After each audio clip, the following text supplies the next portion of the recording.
Kisah selanjutnya yaitu kisah Abu Nawas dihukum gantung.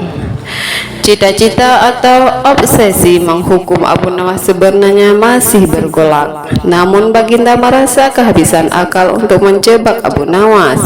Seorang penasehat kerajaan kepercayaan Baginda menyarankan agar Baginda memanggil seorang ilmuwan, ulama yang berilmu tinggi untuk menandingi Abu Nawas. Pasti masih ada peluang untuk mencari kelemahan Abu Nawas. Menjebak pencuri harus dengan pencuri, dan ulama dengan ulama. Baginda menerima usul yang cemerlang itu dengan hati bulat.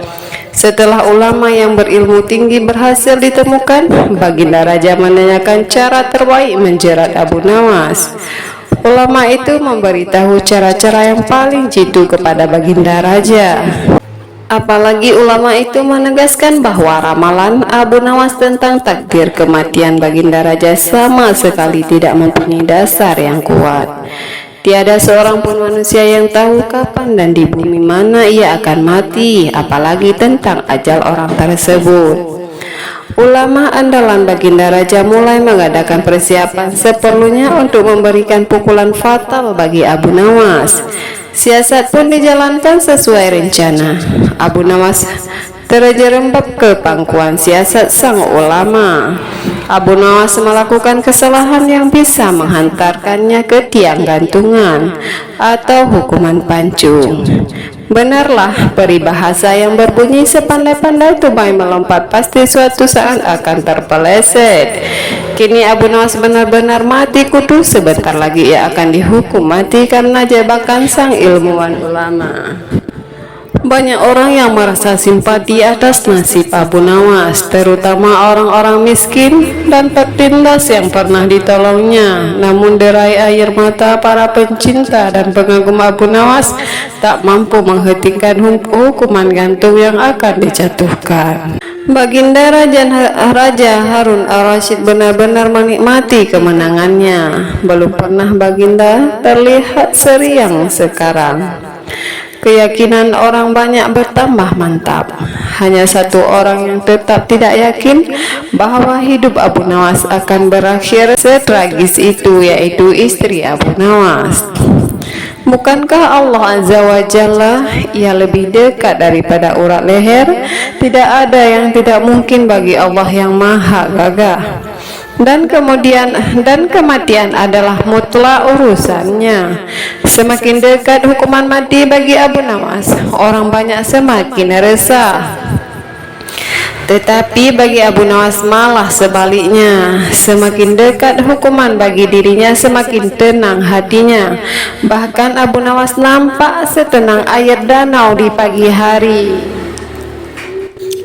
Baginda Raja tahu bahwa ketenangan yang ditampilkan Abu Nawas hanyalah merupakan bagian dari tipu dayanya. Tetapi Baginda Raja telah bersumpah pada diri sendiri bahwa beliau tidak akan terkecoh untuk kedua kalinya. Abu Nawas pun juga yakin selama nyawa masih melekat maka harapan akan terus menyertainya. Tuhan tidak mungkin menciptakan alam semesta ini tanpa ditaburi harapan-harapan yang menjanjikan. Bahkan dalam keadaan yang bagaimanapun gentingnya, keyakinan seperti inilah yang tidak dimiliki oleh Baginda Raja dan ulama itu. Seketika suasana menjadi hening sewaktu Baginda Raja memberi sambutan singkat tentang akan dilaksanakan hukuman mati atas diri terpidana mati Abu Nawas.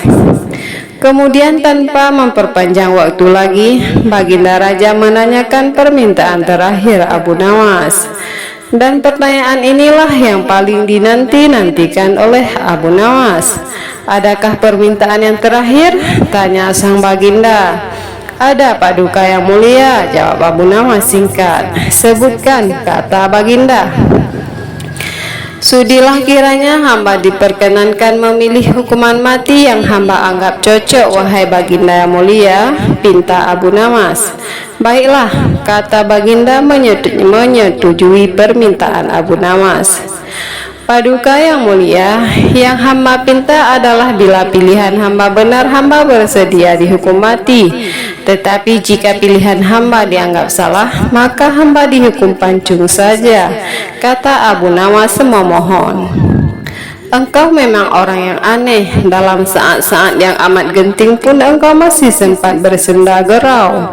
Tetapi ketahuilah bagiku, segala tipu muslihatmu hari ini tak akan bisa membawamu ke mana-mana, kata baginda sambil tertawa.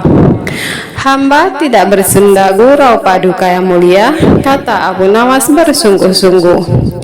Baginda terpingkal-pingkal. Belum selesai Baginda Raja tertawa, Abu Nawas berteriak dengan nyaring.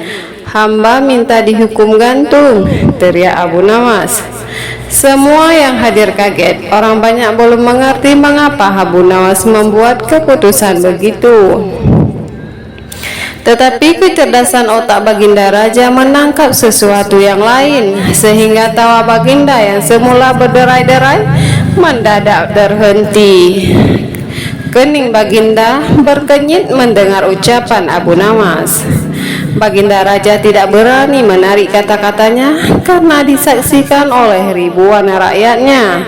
Beliau sudah terlanjur mengabulkan permintaan Abu Nawas, menentukan hukuman mati yang paling cocok untuk dirinya.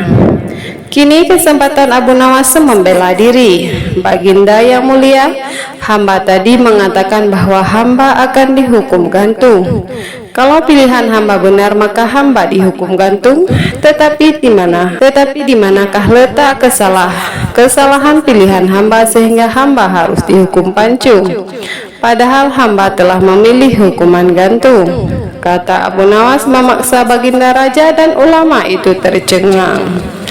Benar-benar luar biasa otak Abu Nawas ini. Rasanya tidak ada lagi manusia pintar selain Abu Nawas di negeri Baghdad ini. Abu Nawas, aku mengampunimu, tapi sekarang jawablah pertanyaanku ini. Berapa banyakkah bintang di langit? Oh, gampang sekali tuanku, kata Abu Nawas. Iya, tapi berapa? 100 juta, 100 miliar? Tanya Baginda. Bukan tuanku, cuma sebanyak pasir di pantai, jawab Abu Nawas. Kau ini bagaimana? Bisa orang menghitung pasir di pantai? Tanya Baginda Raja heran. Bagaimana pula orang bisa menghitung bintang di langit? Tanya Abu Nawas. Hahaha, kamu memang cerdik. Kau adalah pelipur araku. Abu Nawas, mulai sekarang jangan segan-segan, sering-seringlah datang ke istanaku. Aku ingin selalu mendengar lelucon-leluconmu yang baru, perintah Baginda Raja. Siap Baginda, kata Abu Nawas. Lalu Baginda memerintahkan bendera kerajaan memberikan sekontong uang kepada manusia terlucu di negerinya. Lalu Baginda memerintahkan bendahara kerajaan memberikan sekantong uang kepada manusia terlucu di negerinya.